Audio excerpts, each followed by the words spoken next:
So as season 1 nears completion, the theme of the story seemed to be focusing on the relationships of the Forger family. And for episode 23, the focus seems to be on Yor and her relationship with Lloyd. And in a very rare occasion, we see Yor to be in a very self-reflective and almost self-doubtful sort of situation. And so what you expect for the remaining episodes to revolve around this family relationship, and we will probably see some sort of resolution with regards to her insecurities regarding her relationship with Lloyd. But as much as this is a very strong emphasis for episode 23, the majority of the story focuses, of course, in the tennis match that continues to go on down this arc, and the relationship that Agent Twilight has with Agent Nightfall.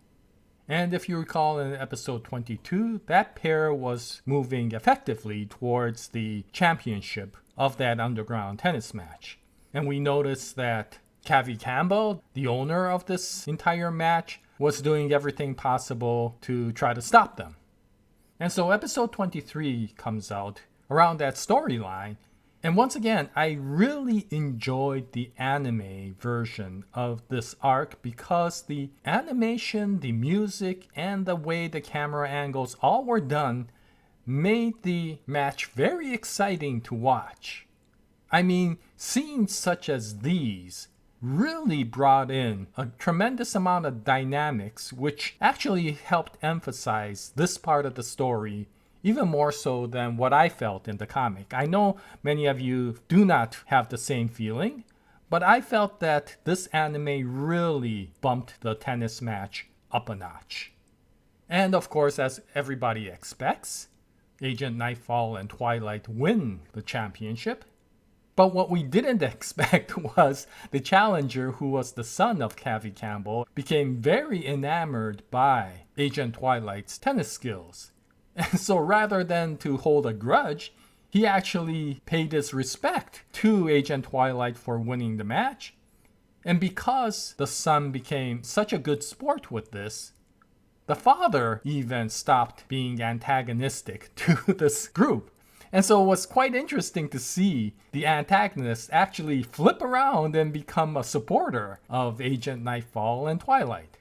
But what we find out is that as much as Cavi Campbell has become a champion of these two players, some officers from the Ostanian government have come to collect that same painting that they were after.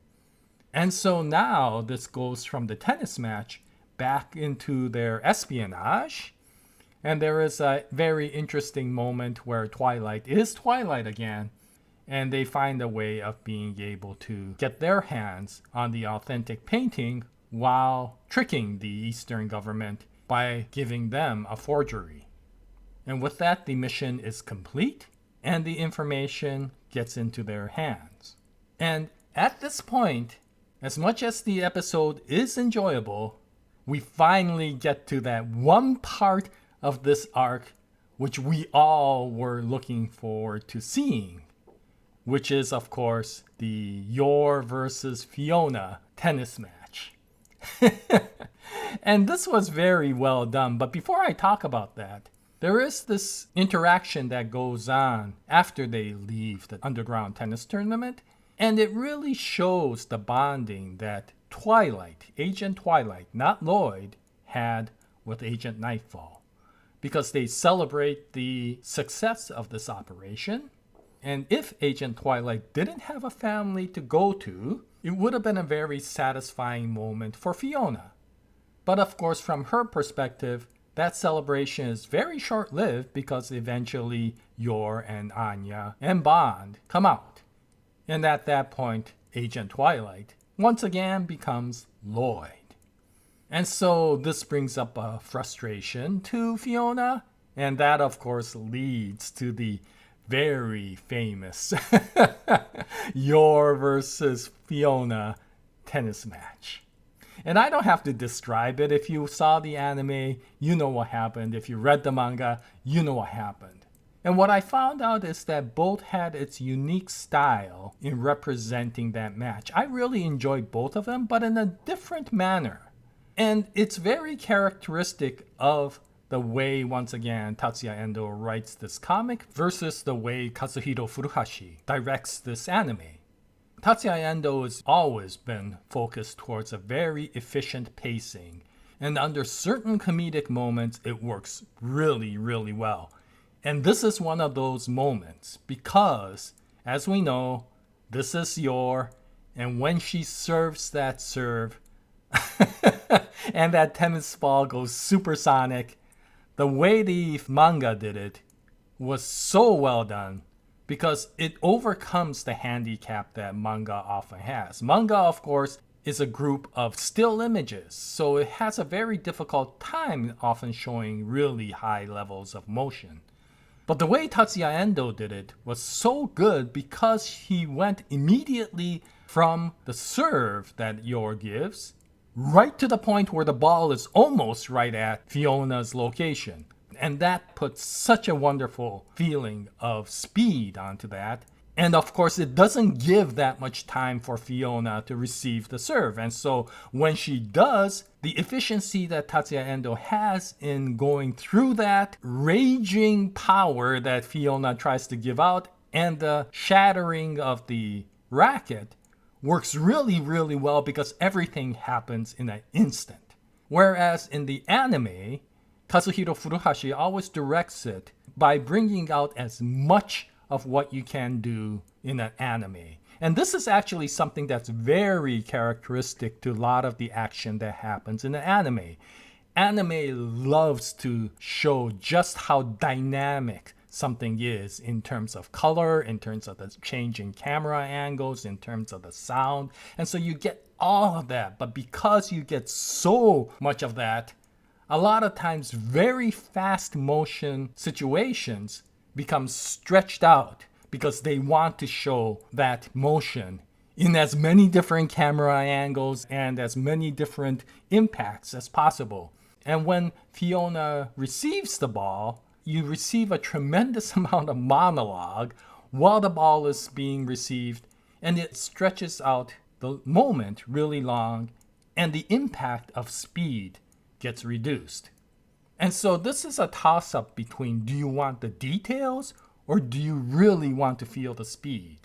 And for me, I really liked how creative Tatsuya Endo was to emphasize just how fast Yor's serve was. So I somewhat prefer the manga in this particular situation, but I do like the anime's version of being able to see just how effective that ball was in seeing the shot go supersonic. And of course, the tremendous amount of thought that was in Fiona's mind as she tried to receive that ball. And the shattering of the racket was really well done in the anime. And to see Fiona dejected from her loss was really well done as well. So I'm not really sure which I like better. I think I will settle with the fact that why not take the best of both worlds and enjoy the comic for its effectiveness while taking everything that the anime can bring. Now, what we find out later is that the Zacharias dossier turns out not to be information with regards to the war, but what we find out is that Colonel Zacharias was a closet otaku fan of Austanian idols. And after finding out that this was just kind of useless information, and the efforts that they took to get this information, Sylvia responds to Twilight's disappointment by saying that it's okay because in the end, all that matters is that the peace continues. And so long as that happens, everything is fine. And the way they did it in the comic emphasized that so much. And why I enjoyed that was if you go back to the arc where the terrorists were using bomb dogs, and if you recall the monologue that Sylvia had with regards to the war and how she became extremely dark from that, what you find is that if you just go by that monologue, you think of Sylvia as an extremely cold person. That monologue was very, very dark. But whenever she focuses back on maintaining the peace, her persona becomes extremely warm. And the contrast between the two sides really gives you a really good understanding of Sylvia.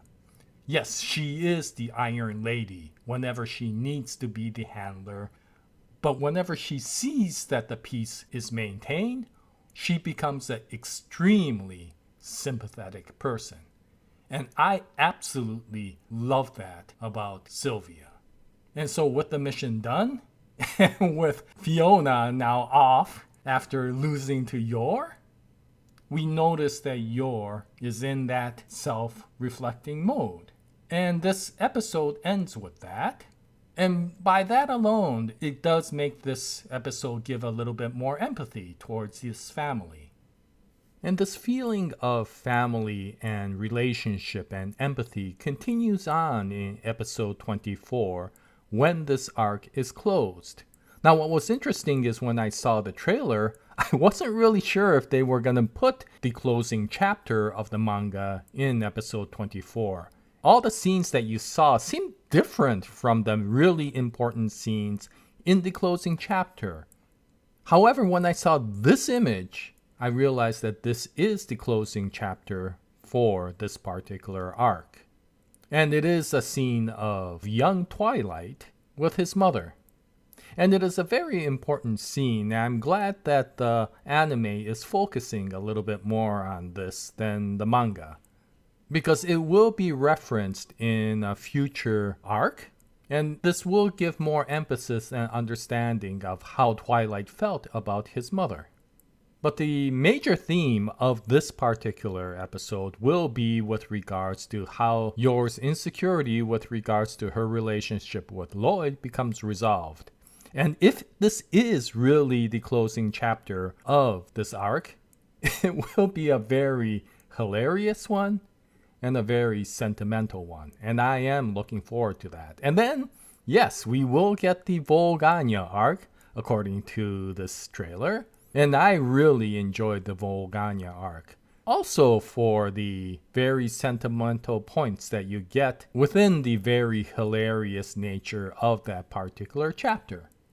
And so episode 24 looks like it's going to be very good. And that leaves one episode left. So if it goes as we expect, then the next 2 chapters that follow this will be a very interesting way this anime will conclude the season. Because it will have a very monumental milestone moment in that episode if it follows the next 2 chapters.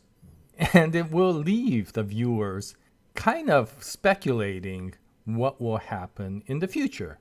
So it will be a nice way of closing this season, and it will leave the viewers with wanting to know more about the story from what you see in the closing episode. But before we can see that, we will have to watch episode 24, and once I do, I'll bring out another video and hope you join me at that time. But this is the episode 23 discussion for Spy Family. If you saw it, what'd you think about it? Any comments that you could leave will be greatly appreciated. And until the next episode, happy anime viewing, and as always, Jaya, nice day everyone.